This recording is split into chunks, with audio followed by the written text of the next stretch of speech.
Welcome back नाजरीन। Programme आप देख रहे हैं पूरा सच डॉक्टर नबीहा अली खान के साथ। अभी हम बात करेंगे रेस्क्यू 1122 की कारकर्दगी के हवाले से। अभी हम बात करेंगे रोज़ बरोज़ बढ़ते हुए हादसात के हवाले से। अगर 2021 की बात की जाए तो 2021 में इतने हादसात नहीं थे जितने 2022 में रौनमा हुए। इसकी वजूहात क्या हैं, इस पर भी बात करेंगे। कौन कौन से ऐसे एलिमेंट्स हैं जिनकी वजह से ये हादसात रौनुमा होते हैं। ना सिर्फ जो है वो एक्सीडेंट, बल्कि घरों में भी कुछ ऐसे आतिशदगी के वाक़यात होते हैं जो सर्दियों में हीटर जलाने की वजह से होते हैं। ये हीटर का इस्तेमाल ज़्यादा करना या इस हीटर के इस्तेमाल को आपको पता ही ना होना कि इसका इस्तेमाल करना कैसे है, ये तमाम चीज़ें जो है वो मैटर करती हैं। इसमें कौन कौन से एलिमेंट शामिल होते हैं इस पर भी हम बात करेंगे। लेकिन सबसे पहले जो है वो बात कर लें पंजाब एमरजेंसी सर्विस, जिसने साल 2022 के दौरान 17,48,255 एमरजेंसी रेस्क्यू किए। और रेस्क्यू 1122 साल 2022 के दौरान 15,36,638 एमरजेंसीज जो हैं इसको रिस्पॉन्ड करते हुए 17,48,255 एमरजेंसी मुतासरीन को भी रेस्क्यू किया गया। पंजाब एमरजेंसी मुतासरीन को जो रेस्क्यू किया, इसमें पंजाब के तमाम इस्लाह में अपना जो इन्होंने औसत रिस्पॉन्स जो टाइम था वो 7 मिनट था और 7 मिनट को बरकरार रखा गया। रिपोर्ट के मुताबिक अगर हम 2022 और 21 के साल की बात कर लें तो इसके मुकाबले में एमरजेंसीज की तादाद में 21.7% इजाफा 2022 में हुआ। यानी 2021 में कि औसतन अगर हम इसमें म्याद निकालें कि कितने केसेस जो है वो रिपोर्ट हुए, जिसमें बहुत सारे ऐसे जो है वो हादसात थे, तो उसमें एमरजेंसीज की तादाद में 21.7% इजाफा हुआ। रोड ट्रैफिक हादसात, मेडिकल, आतिशदगी, इमारतों का इन्हदाम, जराइम, डूबने की एमरजेंसीज, ऊंचाई से गिरना, घरों दफातर में सांप बिच्छू का काटना और जिचकी और दीगर मुतफरिक एमरजेंसीज जो हैं वो इसमें शामिल हैं। यानी 1122 सिर्फ और सिर्फ एक्सीडेंटल केसेस नहीं डील करते, बल्कि अगर खुदा न खास्ता कहीं सांप और बिच्छू भी काट लें तो भी 1122 को जो है वो कॉल कर दी जाती है। तो इतनी बेहतरीन तरीन सर्विस जो है वो इस वक्त हमारे पास अवेलेबल है। ये किस तरह अपनी जान जोखों में डाल के काम करते हैं, इनका तमाम क्राइटेरिया क्या होता है, इनको किस तरह से जो है वो ट्रेनिंग दी जाती है, इस पर भी बात करेंगे। लेकिन सबसे पहले सर्दियों के हवाले से बात कर लेते हैं कि सर्दियों में हीटर का जो बेतहाशा इस्तेमाल लोग करते हैं और सर्दियों में जब गैस चली जाती है तो हीटर को बंद करना भूल जाते हैं, जिससे आतिशदगी के वाक़यात रौनुमा हो रहे हैं। और ख़ास तौर पर लाहौर में भी और पूरे पंजाब में इस तरह के बहुत से केसेस रिपोर्ट हुए हैं जिसमें घर में आग लगने के केसेस शामिल हैं। और वो सिर्फ और सिर्फ जो है वो हीटर की वजह से कि जो हम गैस का हीटर घर में इस्तेमाल करते हैं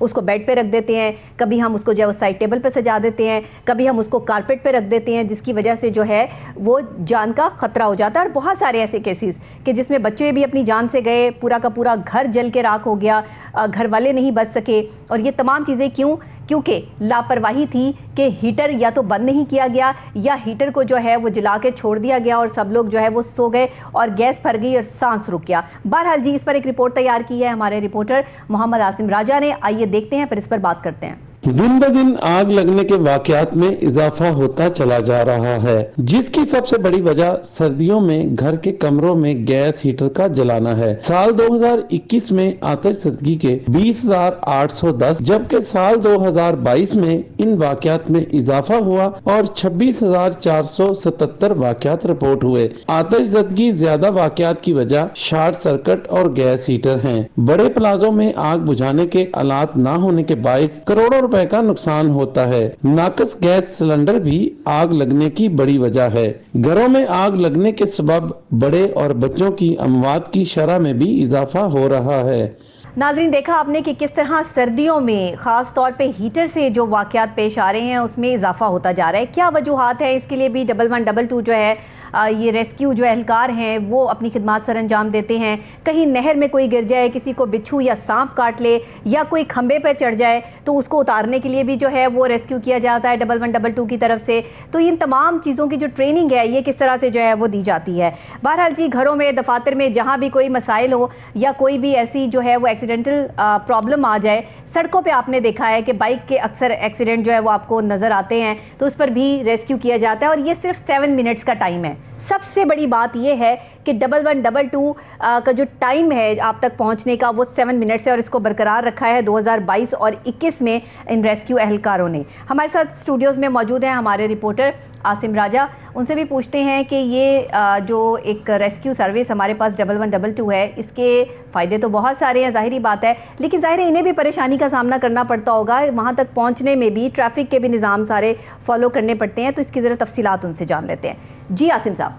जी, ये जो रेस्क्यू का इदारा है, ये चौधरी परवेज़ इलाही जब पहले वज़ीर आला बने तो तब उनके दौर में ये बनाया गया था और इसकी जो है आलमी सतह पे जो पजीराई इसको हासिल है। ये 1122 वाहिद ऐसा इदारा है जिसको आलमी तौर पे भी सराहा जा रहा है कि इनकी जो सर्विसेज हैं वो इतनी अच्छी और बेहतरीन हैं कि ये जिस जगह पे भी कोई वाक़या हो, आपने बिल्कुल सही बात की है कि किसी को अगर सांप डस जाए तो भी 1122 को कॉल की जाती है, अगर किसी को जो है वो नदी नाले में डूब जाए उसको भी जो है रेस्क्यू एहलकार पहुंचते हैं वहाँ पे, किसी को सड़क के ऊपर एक्सीडेंट हो जाए तब भी रेस्क्यू एहलकार पहुंचते हैं, कोई किसी को बीमारी आ ले अचानक से, जिस तरह अल्लाह न करे दिल का दौरा पड़ता है, सांस का मसला है, किसी भी किस्म की प्रॉब्लम हो, जहाँ पे कोई गाड़ी अवेलेबल ना हो वहाँ पे भी जो है इनको कॉल की जाती है। और ये बहुत अच्छी बात है कि ये इनका जो 7 मिनट का टाइम है ये उस पर पहुँचते हैं। लेकिन कई जगह पे हमने ये देखा कि उनकी मुश्किलात पे हम लोग खुद ही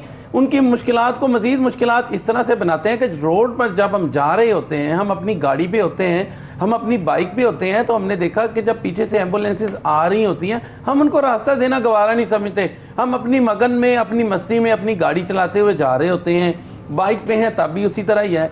हमारे शहरियों को चाहिए असल में आसिम साहब ट्रैफिक का निज़ाम जो है ना वो कंट्रोल करना इस वक्त बड़ा मुश्किल हुआ हुआ है, जिसकी वजह से लोगों को भी आगे जगह नहीं मिल रही होती। जाहिर है कि एम्बुलेंस अगर रश में फंसती है तो वो तब तक जो है नहीं निकल सकती जब तक आगे की ट्रैफिक जो है वो उसको रास्ता नहीं देगी। आगे की ट्रैफिक रास्ता तब देगी जब उससे अगली ट्रैफिक जो है वो हटेगी। तो ये तो सारे का सारा निज़ाम जो है देखना है ट्रैफिक पुलिस को कि उन्हें ट्रैफिक को किस तरह से जो है वो मेनटेन करना है, ताकि जहाँ पर भी जो है वो कुआ पे जो भी हादसा रोनुमा हुआ है उस तक एम्बुलेंस को पहुँचने में जो है वो दिक्कत ना हो। लेकिन यहाँ पर ये देखा जाता है कि एम्बुलेंस जो है वो फंसी होती है ट्रैफिक में, और जब अगला बंदा जो है वो बिल्कुल सांसों पर आ जाता है, आखिरी दम तक आ जाता है, और अक्सर औकात तो डेथ भी हो जाती है, एम्बुलेंस नहीं पहुँच पाती। तो इसकी क्या वजूहात है? लेकिन 1122 अपना रास्ता बनाना जानते हैं, इनके ड्राइवर्स भी बड़े ट्रेंड है और वो बाकायदा तौर पर जो है वो उनको ट्रेनिंग दी जाती है। तो ये मुझे बताइएगा कि एक बेहतरीन सर्विस है पाकिस्तान की, नो डाउट आपने कहा कि इंटरनेशनल लेवल पे भी पजीराई होती है इसकी।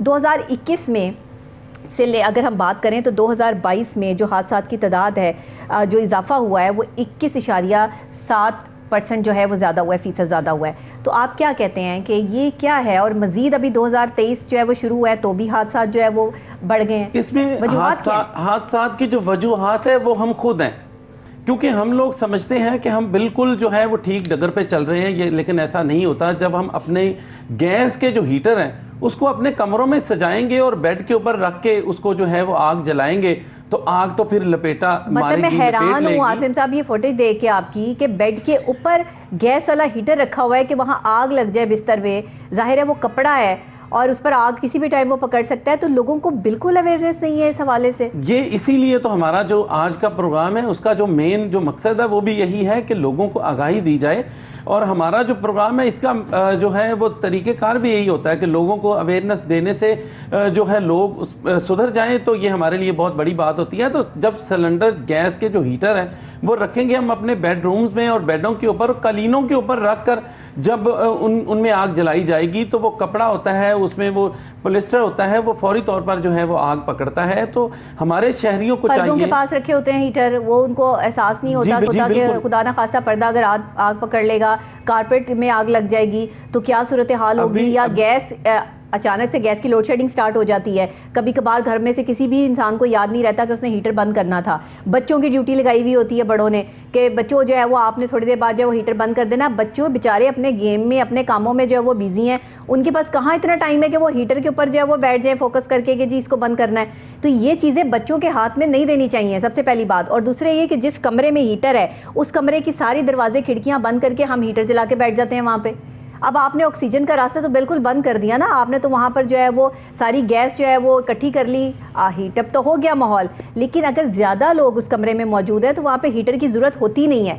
आप ज़्यादा गर्म कपड़े पहने, हीटर का इस्तेमाल कम से कम करें, सर्दियों में बाकायदा बताया जाता है, लेकिन लोग फिर भी फॉलो नहीं करते और सरेआम हीटर जलाते हैं और फिर हादसात होते हैं। इसमें कम तो बात की बात है, उसको कम से कम जो हीटर अगर हम अपने कमरों में जला रहे हैं तो उसका कोई तरीक़ेकार है कि अपना जो कालीन है उसको उठा दें, फर्श के ऊपर रखें, जी, फर्श चलें, अगर रखना ही है, बहुत ज़रूरी है। और बच्चे जो हैं वो अक्सर औकात खेलते वक्त कोई तकिया चूल्हा ही रखा हुआ उन्होंने कारपेट के ऊपर, हाँ बिल्कुल, कारपेट के ऊपर चूल्हे लोग रख रहे थे। तो ये शहरियों से हमारी अपील भी है कि इसके ऊपर थोड़ा सा नज़रसानी करें और इस किस्म के काम जो ना किए जाएं। अभी थोड़े दिन पहले जो है वलेंशिया टाउन के करीब जो एक घर में आग लगने से एक 26 साला जो शख्स है वो हलाक हो गया, 2 बच्चों की हलाकत हुई सियालकोट वाली साइड पे, इसी तरह जो है आग लग गई मंसूरा के करीब जो है मुल्तान चुंगी पे, वहाँ पे भी एक घर का पूरा जो है वो सामान जल गया। इस तरह के वाकया सर्दियों में ज्यादा देखने में आते हैं क्योंकि सर्दियों में लोग जो एहतियात नहीं करते तो लेजी हो जाते हैं। जी बिल्कुल लेजी हो जाते हैं।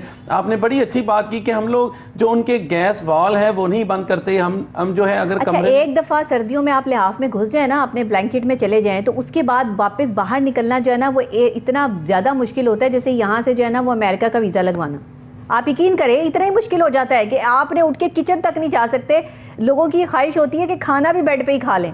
तो ये जो सूरत हाल है ना, असल में ये लापरवाही की वजह से जो है वो फिर हीटर को आप बंद करना भूल जाते हैं। हीटर जलता रहता है जब तक दिल चाहता है, उसे उठ के बंद करने की जो है वो हिम्मत नहीं होती लोगों में। लोग मेरी बात से इत्तफाक करेंगे, ऐसा ही होता है। और बहुत सारी जगहों पर जो है वो यही देखने में आया है, आपकी लापरवाही की वजह से फिर घरों में जो है वो आग लगती है, फिर उसको रेस्क्यू किया जाता है और फिर आप 1112 के जो एहलकार हैं उनको मुश्किल में डाल देते हैं। वो बेचारे जो है वो उस हवाले से जो है वो फिर आपको अकोमोडेट कर रहे होते हैं। अभी हमें ज्वाइन किया है जनाब तर्जुमान रेस्क्यू 1112 फारूक अहमद ने, हमारे साथ ऑन कॉल मौजूद है। अस्सलाम वालेकुम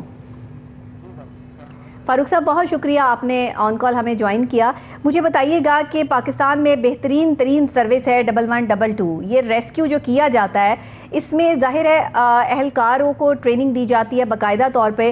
तो मुझे बताइएगा आपकी ये ट्रेनिंग कितनी सख्त होती है, कितने अरसे तक ट्रेन किया जाता है, उसके बाद आप जो है वो उनको मैदान में उतारते हैं, और तकरीबन तादाद कितनी है 1112 के एहलकारों की? जी देखिए, एक तो यह है कि मुझे ये इल्म नहीं है कि आपने इससे पहले क्या चीज़ें डिस्कशन की हैं, तो मैं उसके हवाले से तो ऑन बोर्ड नहीं हूँ। लेकिन मैं, जैसे आपने सवाल किया है, रेस्क्यू 1122 आप सब जानते हैं कि पाकिस्तान की पहली लीडिंग इमरजेंसी सर्विस है।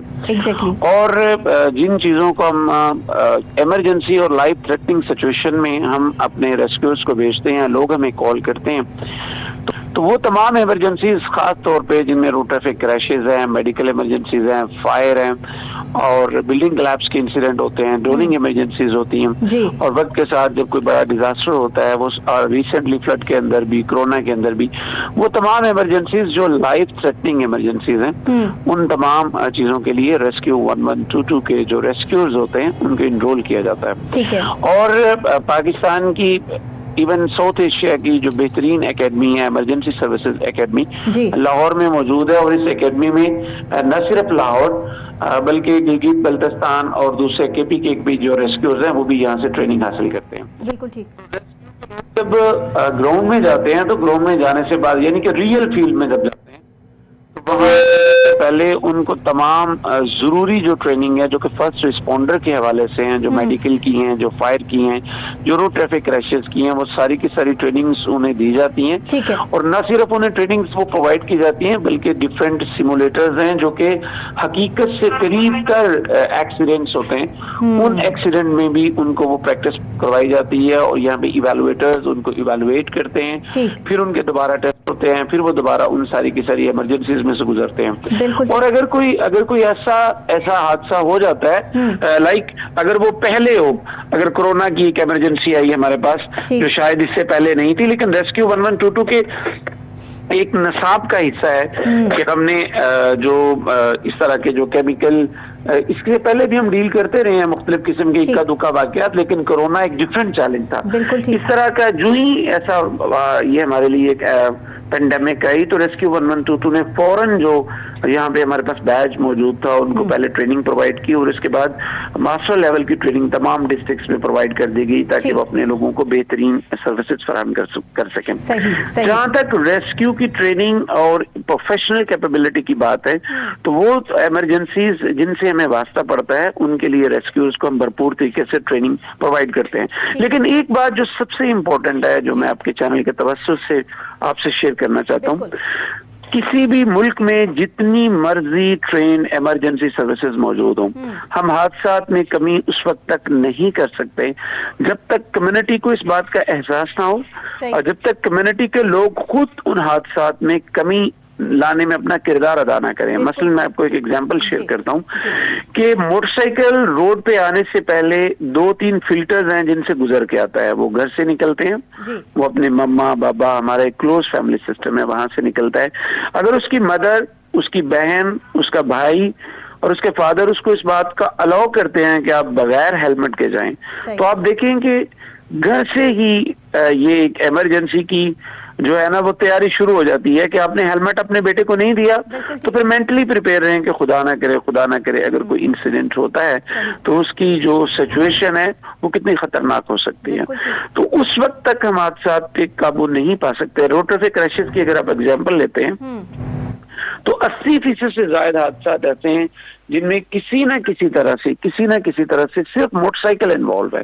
और अगर मोटरसाइकिल कि मैं आपको इंसिडेंट बताऊं तो सिर्फ एक दिन के अंदर रेस्क्यू 1122 पूरे पंजाब में 1000 से ज्यादा रोड ट्रैफिक क्रैशेस के ऊपर रिस्पॉन्ड करती है और रोजाना 10 से 12 लोग जो हैं वो किसी ना किसी सूरत में, कभी ये तादाद 5 होती है, कभी ये 6 होती है, कभी ये 7 होती है, तो एन एवरेज 10 पीपल जो है वो रोजाना किसी ना किसी हादसे का शिकार होके वो मौत की आगोश में चले जाते हैं। आप अंदाजा करें कि इतने लोग शायद किसी जंग में ना मारे गए हों जितने एक साल के अंदर हम रोड ट्रैफिक क्रैशेस में, जो कि फिगर 3500 से 4500 के दरमियान फ्लक्चुएट करता है, हर साल लोग सिर्फ रोड ट्रैफिक एक्सीडेंट में मारे जाते हैं। आप मुझे सुन रही हैं? जी मैं बिल्कुल सुन रही हूँ आपको। मुझे ये बताइएगा कि जो आप, जी आपको आवाज आ रही है मेरी?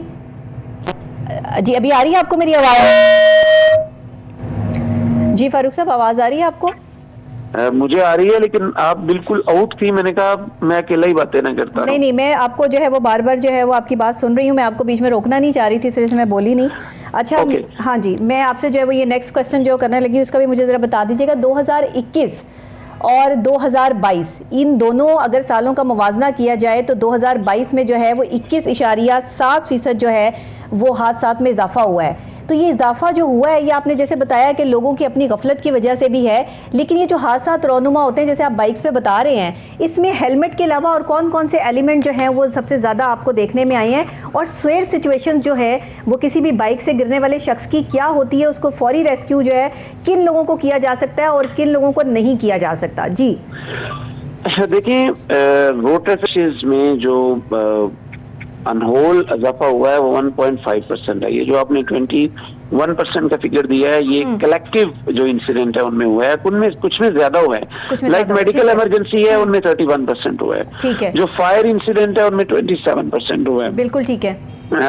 और इसी तरह फॉल स्लिप के जो इंसिडेंट है, जो लोग गिरते हैं, छत से गिर सकते हैं, काम करते हुए गिर सकते हैं, उनमें 26% का इजाफा हुआ है। इलेक्ट्रिक शॉक जो है उनमें 19% का इजाफा हुआ है।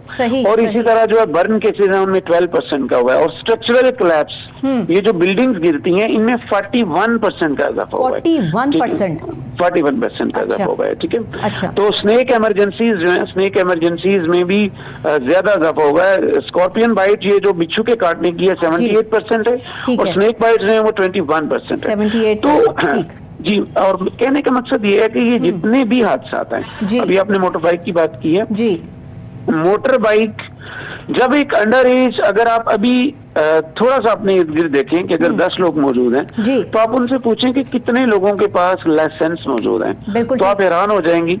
आप हैरान हो जाएंगी कि ज्यादा लोगों के पास लाइसेंस नहीं होगा नहीं है। और थोड़े लोगों के पास होगा। बिल्कुल ऐसा ही है। और इससे सबसे एक और खतरनाक बात यह है जी। कि अंडर एज ड्राइविंग, हमारे 10 साल के बच्चे, 12 साल के बच्चे, सही, 14 साल के, सही। 16 साल के बच्चे, सही कह रहे हैं। जो कि अभी जिनका आईडी कार्ड नहीं बना हुआ, वो मोहल्ले में, वो रोड्स के ऊपर वन व्हीलिंग करते नजर आते हैं। अगरचे सही। लॉ एंड ऑर्डर इसमें बड़ा स्ट्रिक्ट एक्शन लेती है, लेकिन मेरी जो बात करने की बात है कि जब माँ, बहन, बेटी की मॉनिटरिंग होगी सही, तो ये सही। इंसिडेंट और कम हो जाएंगे। जब एक स्कूल, एक यूनिवर्सिटी ये कह दे कि कोई स्टूडेंट इस गेट से अंदर दाखिल नहीं होगा, जी, बिल्कुल। इसने हेलमेट नहीं पहना होगा, सही। तो आप देखें कि हम इसमें किस तरह से हादसा को कम कर सकते हैं। आगे बढ़ते जी, हैं। बिल्कुल। फायर के इंसिडेंट है जी।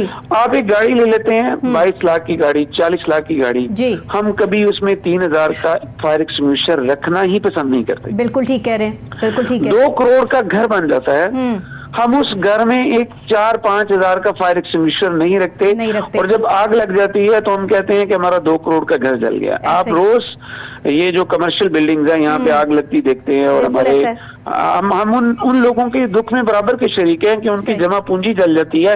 उनसे पूछें कितना नुकसान हुआ, वो कहते हैं 10 करोड़ का नुकसान हुआ है। लेकिन अगर आप ये सवाल करेंगे क्या आपने एक 4000 का फायर एक्सटिंग्विशर लगाया था, तो उनका जवाब नो में आएगा। नो में आएगा।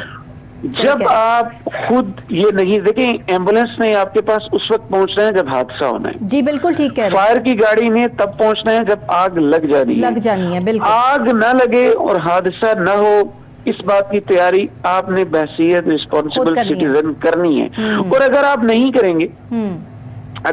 करेंगे, एक छोटी सी टिप मैं आपको देता हूँ। जी बिल्कुल। घर के अंदर अगर आप रात को सोते हुए अपने कमरे के अंदर जी अगर आप हीटर चला के सोएं और आप फिर ये कहें कि हम जलता हुआ हीटर जला के सो जाएं और सुबह हम खैरोफियत से उठें, तो ये बात बिल्कुल ठीक नहीं है।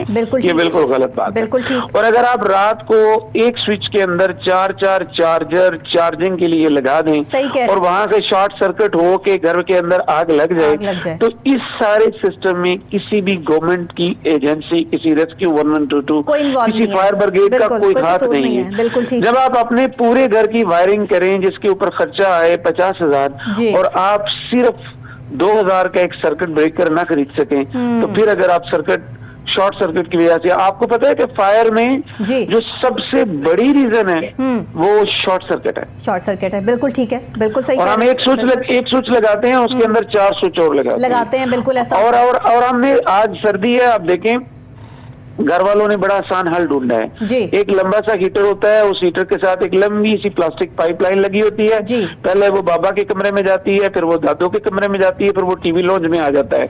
प्लास्टिक की पाइप किसी भी वक्त उसके ऊपर पाँव जोर से आ जाए तो वहां से लीक हो जाता है। सही कह रहे हैं, सही। और हमारे पास ऐसे हजारों इंसिडेंट रिपोर्ट होते हैं, हजारों। अभी परसों एक इतना दिलखराश इंसिडेंट रिपोर्ट हुआ कि घर के अंदर बिजली गई है और घर वालों ने कैंडल लाइट जलाई है और उसके साथ उन्होंने कोई लकड़ियां जला के सो गए हैं और कमरे में आग लग गई है और 1-2 बच्चे उसमें एक्सपायर हुए, माँ भी जल गई। और ये रोजाना के वाकयात हैं। मैं आपको एक और बात बताऊं, एक ऐसी इमरजेंसी और बताना चाहता हूँ। इमरजेंसी इतनी है, हमारी ख्वाहिश ये है कि लोग इनसे बच सके। एक माँ जो अपने घर में कपड़े धोती है, उसके टब के अंदर 6 इंच खड़ा पानी उस क्रॉलिंग किड के लिए खतरनाक है, जो उसके पीछे मम्मा मम्मा कहता है। हमें हर दूसरे, चौथे, 5वें दिन ऐसी कॉल रिसीव होती है कि जो बच्चा अपनी माँ के टब में जब वो छत पे पानी डालने जाती है और उसके अंदर गिर जाता है और वो अपने ही घर में उसे इमरजेंसी का शिकार हो जाता है। मुझे सिर्फ ये पैगाम देना है कि हम जब अपने घर दाखिल हों, जैसे हम इस बात का ध्यान रखते हैं कि पर्दे कितने अच्छे होने चाहिए, डाइनिंग टेबल कितनी अच्छी होनी चाहिए, लाइटिंग कितनी अच्छी होनी चाहिए, तो हमें ये भी सोचना है कि ये जो इमरजेंसीज हैं जिनको हमने सबने मिलकर रोकना है, हम इनके लिए क्या हमारे घर में 2 सर्किट ब्रेकर लगे हुए हैं? बिल्कुल सही। क्या हमने जो साइलेंट किलर अपने घर में इंस्टेंट गीजर लगाया है जो गैस के ऊपर चलता है, क्या वो ओपन टू स्काई लगा हुआ है? क्या हमारे घर के जो बाहर के बटन है और आज बारिश हुई है, क्या वो शेड के नीचे है या वो गीले ही है? सही। क्या जब हम किसी बेल के ऊपर हाथ रखने लगे तो क्या हमारे दिल में ये ख्याल आता है कि यह शॉर्ट सर्किट हो सकता है? जी बिल्कुल ठीक। और क्या हमारे छत के ऊपर से जो तार गुजर रही है, क्या घर में कोई ऐसा फर्द मौजूद है कि इस पतंगबाजी के दौर में अगर कोई ऊपर से डोर लग के हमारे घर की किसी लोहे की चीज को टच करेगी तो वो सारी की सारी इलेक्ट्रिशियन घर वालों के लिए खतरनाक साबित हो सकती है। हमें इन सारी चीजों को सोचना है और बहसियत कौम और जिम्मेदार शहरी हम मिलके इन हादसात को कम कर सकते हैं। बिल्कुल बिल्कुल बिल्कुल ठीक है। सर्विस हादसात को कम, बिल्कुल बिल्कुल ऐसा ही है। बहुत शुक्रिया फारूक साहब आपका, आपने बड़े बेहतरीन अंदाज में तफसीलन जो समझाई ये बातें कि कौन कौन से ऐसे अनासर हैं जो आपको हादसात जब रोनुमा हो जाते हैं आपको तब पता चलता है कि वो हमारे साथ क्या हुआ। अभी शॉर्ट सर्किट की जो बात की गई है, ये बेतहाशा इस तरह के केसेस जो है वो रेस्क्यू किए जाते हैं। 1122 जो है वो इसको रेस्क्यू करते हैं। और जो घर में आतिशज़दगी है जिसमें हीटर बहुत ज़्यादा इन्वॉल्व है, वही अभी बात जो हम पहले कर रहे थे कि जो आप बेड पे हीटर रख के सोते हैं और बगैर आप जो है वो लोग बच्चों की ड्यूटी लगा देते हैं कि हीटर बंद कर देना, या एक कमरे से दूसरे कमरे हीटर शिफ्ट हो रहा होता है। ये वो ख़तरनाक तरीन चीज़ें हैं जिससे घर में आग लगने का ख़तरा होता है। और सबसे बड़ी बात उन्होंने बड़ी ज़बरदस्त बात की है कि एक स्विच में 3-3 4-4 जो है वो वहाँ पर चार्जर लगे होते हैं। वहीं पर जो है वो आप इस्त्री भी लगा देंगे, कुछ और भी लगा देंगे, जिसकी वजह से जो है वो शॉर्ट सर्किट हो जाता है। फिर ये सारी चीज़ें जो है वो हमें इस पर ध्यान करना है। बहरहाल हमारे साथ जो है वो हमारे रिपोर्टर भी मौजूद हैं। आसिम साहब आप क्या कहेंगे? फारूक साहब की आपने बात सुनी कि रेस्क्यू एहलकारों को कितनी मुश्किलात का सामना करना पड़ता है, सिर्फ रोड एक्सीडेंट ही नहीं बल्कि घर के अंदर भी कितने मसाइल जो है वो झेलने पड़ते हैं कि अगर कोई इस तरह की चीज़ हो जाए तो। बिल्कुल आपकी बात ठीक है। फारूक साहब ने बड़ी एक अच्छी हमें जो टिप्स भी दी है, बातें भी बताई हैं, और यही बात हम कर रहे थे कि हमारे जो लोग हैं उनको सोचना पड़ेगा। अब बड़ी अच्छी बात की इन्होंने कि जब एक औरत घर में कपड़े धोती है, उसमें अगर टब में 6-7 इंच का पानी अगर खड़ा रह जाता है और वो कपड़े डालने के लिए छत पे चली जाती हैं, तो पीछे से जो मासूम बच्चे बिल्कुल सही बात है, इस तरह के डूबने के वाकयात हो जाते हैं। आतिशज़दगी सांस के साथ पानी के अंदर चला गया तो बच्चे का सांस रुक गया। वो ये हादसा बहुत ज्यादा जो है वो कह रहे हैं कि हमारे पास जो है वो रिपोर्ट हो रहे हैं। अच्छा, हम लोग ऐसा जदीद दौर की तरफ जा रहे हैं और जदीद दौर में जाते वक्त तो हादसा कम होने चाहिए। ये तो 2021 की बजाय 2022 में हादसा में कमी आनी चाहिए, क्योंकि हम लोग उसमें अवेयरनेस भी आ रही है, लोगों को जो है पता भी चल रहा है कि किस तरह आसिम साहब लापरवाही इतनी। बहुत शुक्रिया आसिम साहब आपका भी। नाज़रीन, एक अहम मौजू हमने डिस्कस किया, इसके लिए बहुत ज़्यादा वक्त चाहिए, लेकिन क्योंकि हमारे प्रोग्राम का वक्त जो है वो इस वक्त ख़त्म हो चुका है और बात हम यहीं पर जो है वो वाइंड अप करते हैं। इस वक्त में ज़रूरत इस चीज़ की नहीं है कि आपने घर को कितने शानदार तरीके से जो है वो बनाना है, सजाना है, संवारना है, कितने महंगे पर्दे लगाने हैं, कितना महंगा जो है वो आपके घर में सोफ़ा होना चाहिए, बेड होना चाहिए। ज़रूरत इस चीज़ की है कि आपके पास क्या आने वाले हादसे से बचने की तमाम तर एहतियाती तदाबीर आपने फॉलो कर रखी हैं।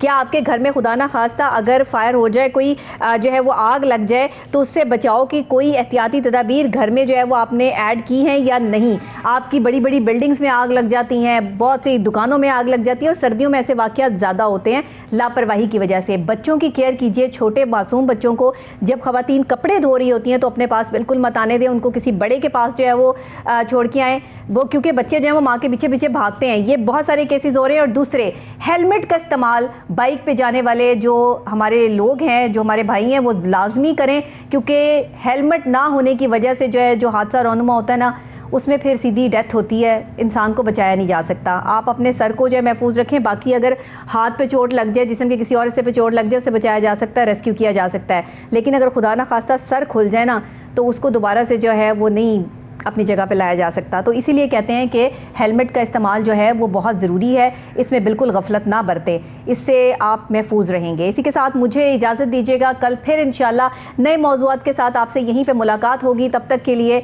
अल्लाह निगहबान।